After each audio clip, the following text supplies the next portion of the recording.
Mrs. Rosie and the priest. So, to begin, there's a village not far from here called Varlungo, as every one of you knows or will have heard from other people.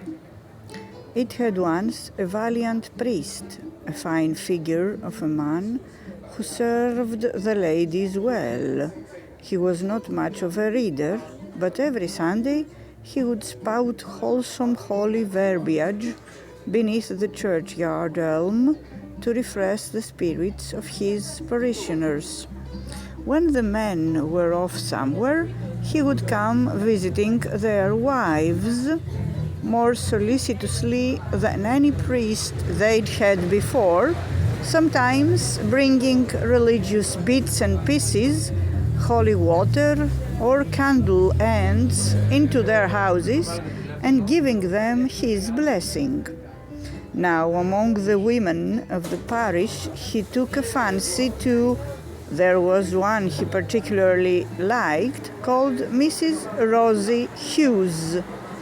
She was the wife of a laborer by the name of Willie Welcome, and she really was a lovely, ripe country girl, tanned, sturdy, with lots of grinding potential.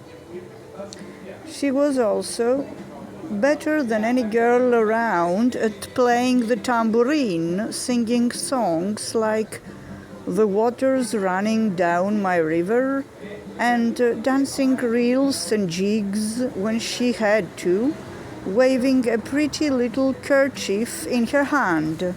With all these talents, she reduced the good priest to a quivering wreck.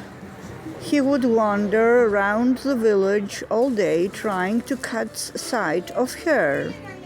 When he realized she was in church on a Sunday morning, he would launch into a Kyrie or a Sanctus and struggle to come over as a virtuoso singer, though he sounded more like an ass braying, whereas when he didn't see her there, he barely bothered to sing at all.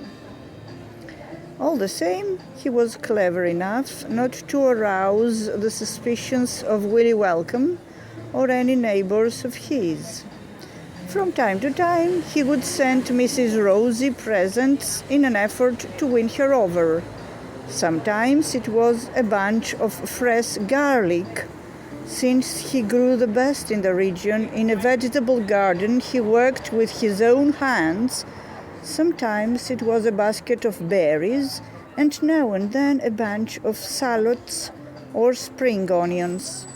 When he saw his chance, he would give her a hurt look and mutter a few gentle reproaches, while she acted cold, pretending not to notice and looking all supercilious. So the estimable priest was left getting nowhere. Now it happened one day that the priest was kicking his heels in the noontime heat out in the countryside with nothing much to do, when he bumped into Willie Welcome, driving an ass loaded up with a pile of things on its back. He greeted him and asked him where he was going. "To tell the truth, Father, sir," replied Willie, "I am off to town on a bit of business. I am transporting these materials to Mr. Notary Bonacori da Ginestretto to get him to aid and assist with a fiddle-faddle on the legal side that the assessor is officializing to put the whole house in order at last." "That, my son, is a good thing to do," said the priest, full of glee. "Go with my blessing and come back soon. And if you should happen to see Lapuccio or Naldino, don't let it slip your mind to tell them to bring me those straps for my threshing flails." Willie said he would do that, and went off towards Florence Well, the priest decided the time had come for him to go and try his luck with Rosie. He strode out vigorously and did not stop until he reached her house. He went in, calling out, "God be with us, is anyone here?" Rosie was up at the top of the house. Hearing him, she shouted, "Father, you're very welcome. What are you doing, all fancy-free in this heat?"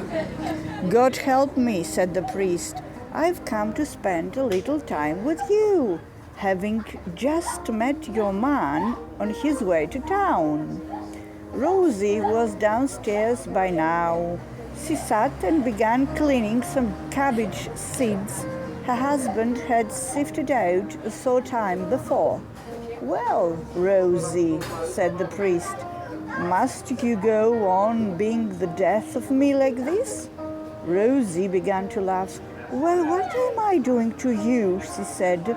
"You're not doing anything to me," said the priest, "but you don't let me do what I'd like to do to you, which is love my neighbor as God commanded."